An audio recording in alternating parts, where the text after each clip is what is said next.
E agora, você acompanha pela Rádio Rio de Janeiro o programa Estudo das Obras de André Luiz.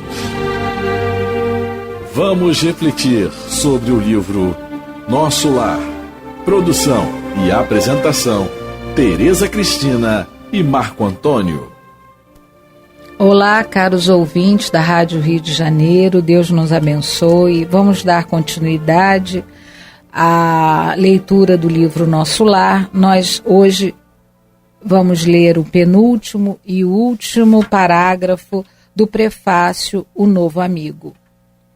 André Luiz vem contar a você, leitor amigo, que a maior surpresa da morte carnal é a de nos colocar face a face com a própria consciência, onde edificamos o céu, estacionamos no purgatório ou nos precipitamos no abismo infernal. Vem lembrar que a terra é uma oficina sagrada e que ninguém a menosprezará sem conhecer o preço do terrível engano a que se submeteu o próprio coração. Então, o Emmanuel aqui já coloca-nos que o céu, o inferno e o purgatório são estados conscienciais, não são lugares geográficos. Ele próprio vai dizer em outro lugar que o céu, ele começa em nós e o inferno tem o tamanho da nossa rebeldia. Porque é o nosso estado de alma. Se você está bem, você pode ir num lugar com perturbação que você continua bem, porque você está feliz, você está tranquilo. Agora, se você não está bem com você mesmo, você pode ir a qualquer lugar maravilhoso que você vai estar angustiado, aflito. Por quê? O céu, o inferno e o purgatório é uma questão de foro íntimo, é uma questão de sentimento, de consciência mesmo, de como você está. Então, isso foi o que o André Luiz encontrou no mundo espiritual. Ele encontrou ele com seu orgulho, como ele era, porque a morte não transforma ninguém, né?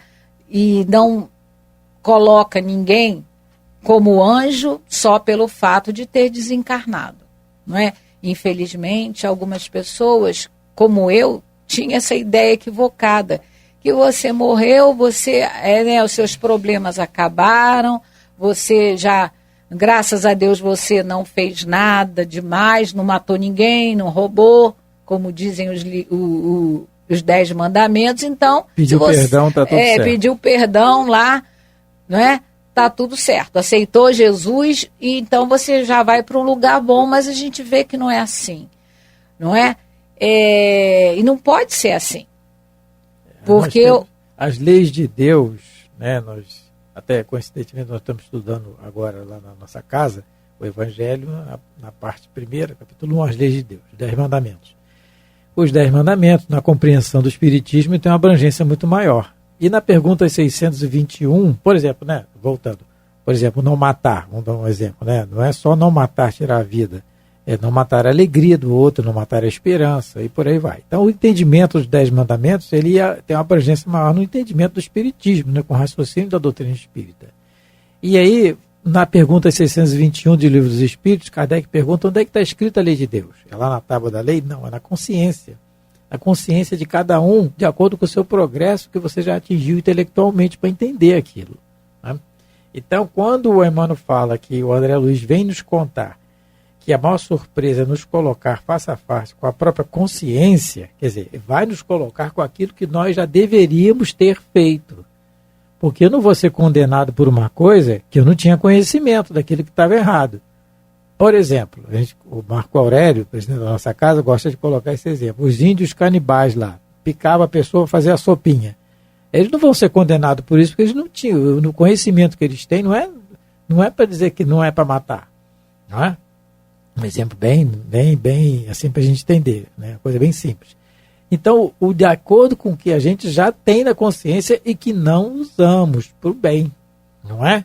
E aí ele vem falar do céu, ou do inferno, ou do purgatório. E no purgatório, a gente também tem aqui, na pergunta 1013 do Livro dos Espíritos, Kardec pergunta o que é o purgatório. E os Espíritos respondem que são uma fase de expiação, um tempo da expiação, um tempo de pagamento. Mas eu só vou poder pagar aquilo que eu tinha que ter feito e não fiz. Não vou ser cobrado por aquilo que eu não conhecia. Então, quando ele fala aqui que a surpresa, né? Por que é surpresa? É aquilo que a Teresa falou. Nós fomos sempre educados e nos acomodamos nisso, que era muito mais fácil. Eu pedi o perdão e ir embora para o céu. Como ela disse, aí comer uva. Quem não gostar de uva está complicado. Ia fazer o que ia fazer lá. Mas, então, não é bem assim. O raciocínio, como nós falamos no programa anterior, da tecnologia, nos programas anteriores, da tecnologia que vem aumentando, né, cada dia mais, nos surpreendendo, também o raciocínio sobre a alma vem nos alimentando cada dia mais. É que às vezes a gente foge, porque foge da responsabilidade. E daí o purgatório. E Kardec até comenta, logo depois dessa pergunta 1013, que o purgatório é uma alegoria. O que o homem chama de purgatório é igualmente uma alegoria, devendo-se entender como tal, não um lugar determinado, porém um estado de consciência daquilo que deveríamos ter feito e não fizemos. E ele fala do precipitação no abismo infernal. Aí a responsabilidade era muito maior. E não fizemos mesmo. A rebeldia, a precipitação, o tamanho do abismo é o tamanho da nossa rebeldia. Não é? E é o que o Espírito Emmanuel fala em algumas obras, né? A nossa vontade de melhora é grande. Nós vamos ver isso no André Luiz. A vontade de melhora é grande, mas os séculos de sombra também são, das encarnações, nos puxando sempre para baixo, para trás. Mas é tempo que fazer o nosso esforço de cada dia, que é isso que nós vamos aprender aqui na série André Luiz. O esforço que ele sempre fez no auto-melhoramento, né? Na auto-iluminação. Vem lembrar que a Terra é oficina sagrada e que ninguém a menosprezará, sem conhecer o preço do terrível engano a que submeteu o próprio coração. Guarde a experiência dele no livro da alma. Ela diz bem alto que não basta a criatura apegar-se à existência humana, mas precisa saber aproveitá-la dignamente, que os passos do cristão em qualquer escola religiosa devem dirigir-se verdadeiramente ao Cristo e que em nosso campo doutrinário precisamos em verdade do espiritismo e do espiritualismo, mas muito mais de espiritualidade. Esse último parágrafo, né, do prefácio é muito importante para nós. E o Emmanuel vem falar que todos nós precisamos de uma religião aqui na Terra, né? Precisamos do espiritismo, precisamos do espiritualismo, não é? Algumas outras mensagens que falam sobre a alma, livros de autoajuda, muitos deles muito espiritualizados, todos nós precisamos conhecer realmente. Precisamos conhecer a religião que professamos, precisamos conhecer outros livros importantes que falam da alma, que falam da evolução do ser humano, mas o Emmanuel vem lembrar que o que mais nós precisamos é de espiritualidade. E o que quer dizer isso, né? No nosso entendimento, a espiritualidade é esse sentimento, não é? É o sentimento de amor ao Cristo. Se nós nos dizemos cristãos, é a Ele que nós devemos seguir como modelo e guia, como os Espíritos disseram a Kardec, que Jesus é o nosso modelo e o nosso guia. Então, essa espiritualidade é que nos está faltando, porque a gente já tem bastante informação e estamos com dificuldade, todos nós, inclusive eu, a colocar em prática. E isso é urgente, esse sentimento amoroso, o sentimento de compaixão. como diz Kardec, como os espíritos disseram a Allan Kardec, o primeiro passo para a gente saber amar é desenvolver a misericórdia por nós e pelo nosso próximo. Então, é esse sentimento que está nos faltando. E o Emmanuel, no prefácio do livro Vinha de Luz, ele diz que o problema todo começou quando nós separamos, não é? No caso, a vivência religiosa, nós achamos que ela era só para ser vivida nas igrejas, nos centros espíritas, mas não. A mensagem de Jesus é para ser vivida no nosso lar, principalmente nosso lar aqui, na nossa família, que eu quero dizer. Na nossa família, no nosso trabalho, na sociedade. A gente esqueceu, não é, que a gente deve ser cristão em todos os lugares. E essa é a proposta de Emmanuel e, acima de tudo, é no trânsito. É a proposta de Jesus para todos nós. Nós nos esquecemos. E o Espiritismo, ele agora vem nos lembrar que a gente não pode ser só espírita ou cristão dentro da nossa casa religiosa. Lá é a nossa obrigação, mas é nossa obrigação também na família, não é? Nos lugares em que nós estivermos convivendo. Isso é muito importante a gente não esquecer. Por isso que Emmanuel diz que, mais do que tudo, nós estamos precisando de espiritualidade. Tereza, então, a espiritualidade, ele fala assim, do espiritismo e do espiritualismo, mas muito mais da espiritualidade, que é a ação, né? É a atitude no dia a dia. E fazendo uma junção desse parágrafo com o outro, o anterior, o antepenúltimo, porque ele está dizendo assim, o intercâmbio com o invisível é um movimento sagrado.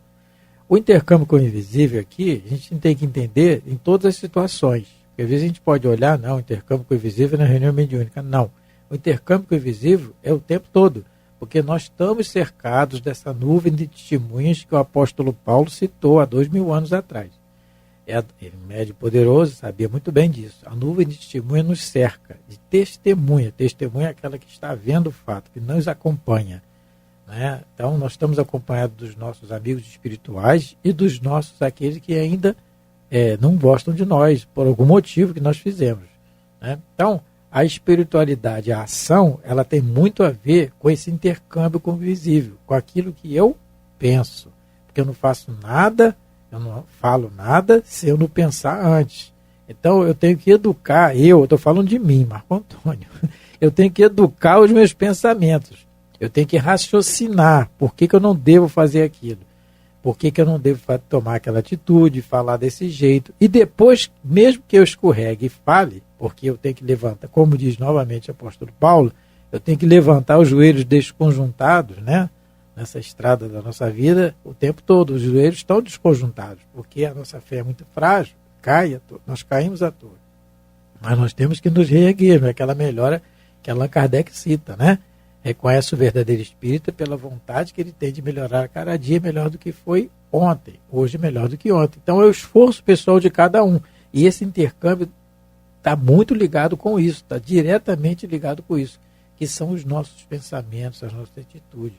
Não nos eduquemos, né, para não colocar, eu faço isso, tento fazer isso diariamente, tentar não colocar a culpa no obsessor, no espírito que me quer mal, ele que é o culpado de estar fazendo isso. Claro que tem as influências, é lógico que tem, são aqueles séculos de sombra que a gente citou da fala de Emmanuel, os séculos de sombra que nos estão ainda cercando, quanto à nossa vontade de melhora, mas nós estamos encarnados na situação certa, no lugar certo, naquilo que nós devemos fazer, na melhor projeção, na melhor situação que Jesus pôde nos colocar. O Espiritismo, ele é para nós uma escola. E essa escola, ela está pronta.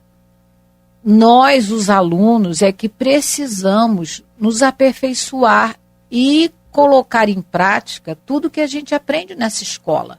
Porque numa escola comum, é o aluno que vai decidir com seu esforço se ele quer realmente aproveitar as lições que é dada na escola.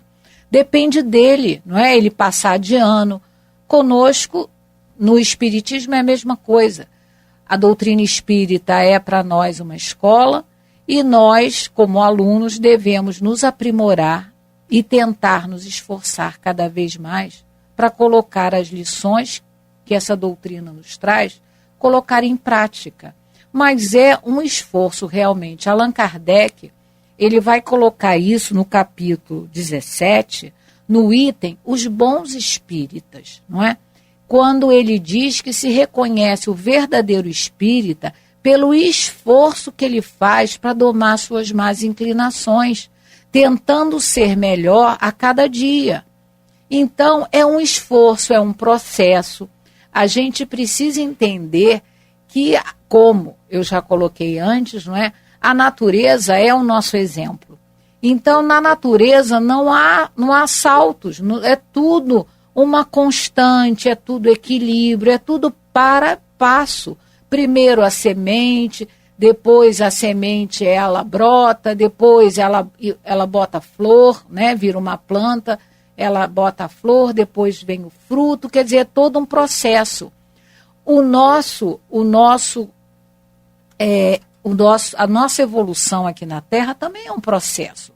A gente não pode ficar chateado porque não vai conseguir de primeira e não vai mesmo. Vai ter dia que a gente vai conseguir alguma coisa, mas vão ter dias que a gente não vai conseguir, a gente vai falar assim, errei de novo. Mas o mais importante é não desistir, é a gente continuar, porque é assim que se reconhece o verdadeiro espírita, o verdadeiro cristão. É esse esforço que ele faz a cada dia por se melhorar.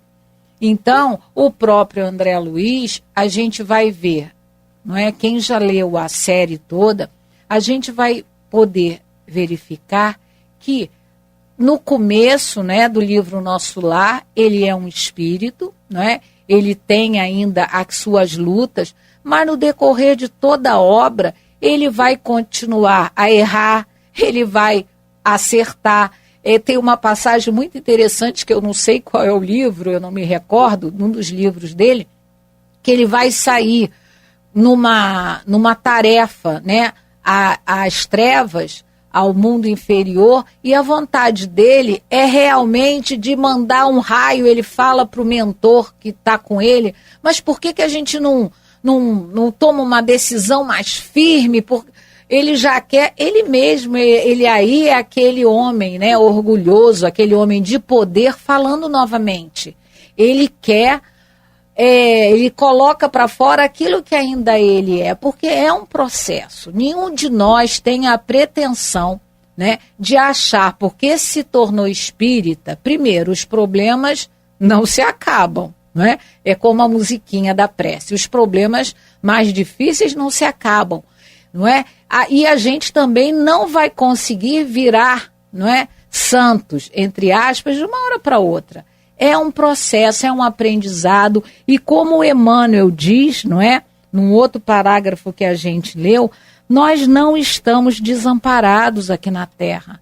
Jesus continua no leme, os bons espíritos em nome dele continuam nos amparando.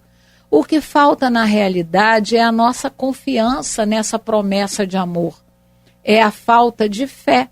É isso que nos falta, né? A confiança, porque fé, na realidade, significa confiança, fidelidade.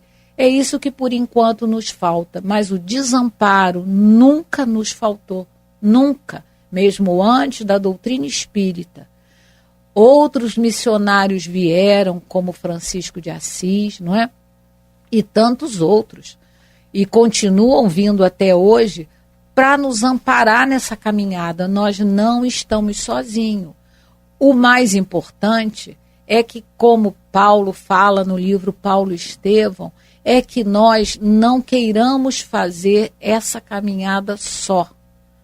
Porque, como num deserto, nós somos uma caravana no deserto das nossas aflições, nós não devemos andar só, porque só fica muito mais difícil. Numa caravana no deserto, você estando com outros nessa jornada, se faltar água, o outro pode te dar água. Se o camelo tiver algum problema, o outro pode te socorrer, passando, né, todo aquele peso de um camelo para o outro. Mas sozinho, quando os problemas chegarem, como é que vai fazer? Então, que a gente não se esqueça que nós não estamos sós e que nós não devemos fazer essa caminhada por opção nossa sozinho. Vai ficar muito mais difícil. É o que Paulo, no livro Paulo e Estevão, fala para João Marcos, onde ele não quer mais seguir com eles a caminhada porque achou que está difícil. Aí Paulo fala para ele: meu filho, que você faça essa caminhada não sozinho, não se esqueça que em caravana, juntos, a coisa fica muito melhor. Então, ao lado de Jesus e dos bons espíritos, que todos nós possamos continuar na nossa caminhada, sabendo que quando cairmos, deveremos nos levantar e que Jesus jamais, jamais condena nenhum de seus filhos ao eterno suplício, ao eterno inferno. Não esquecendo que, como a Teresa está colocando, a caminhada sempre, nunca sozinho, e o companheiro que estiver conosco na caminhada, ele tem defeitos. Né? Ele tem defeitos, ele tem as virtudes, mas ele também tem os seus defeitos. Muitas vezes não reconhecidos por ele, como nós não reconhecemos o nosso. Então já é uma prova para nós, um exercício, né? Essa caminhada acompanhada. E não esquecendo também que, de fato, realmente, nunca estamos sozinhos. Nunca, em situação nenhuma. Porque a companhia dos bons espíritos estão sempre conosco. Basta que sintonizemos com ele. No pensamento, em primeiro lugar. A sintonia é automática. Em alguns livros do André Luiz, por exemplo, no livro Entre a Terra e o Céu, nós vamos ver um caso, se Deus permitir, chegarmos lá, nós vamos ver um caso da prece. Um caso de uma prece, ela até tem o título de prece refratária. Ela é feita uma prece, uma oração, e ela vai lá no local, não vai no local que a menina que está fazendo prece gostaria, mas ela vai em algum lugar e é acolhida, e o pedido é acolhido, e dali se desenvolve toda uma história que está no livro. Então nunca estamos sozinhos, basta a sintonia do pensamento. Essa solidão real só existe ela interna. Você pode estar numa multidão e se sentir sozinho, e pode estar no monte e se sentir acompanhado. Só não esquecendo que ela fez o pedido, a oração, mas levou 2 anos para o pedido ser integralmente atendido. Então, que a gente não perca a esperança, não perca a nossa fé, porque às vezes a resposta não chega, nem como a gente gostaria, nem quando a gente gostaria, mas ela chega. Que Deus nos abençoe. Até o próximo programa. Até lá e que Jesus nos abençoe. A Rádio Rio de Janeiro apresentou o programa Estudo das Obras de André Luiz. Produção e apresentação, Tereza Cristina e Marco Antônio.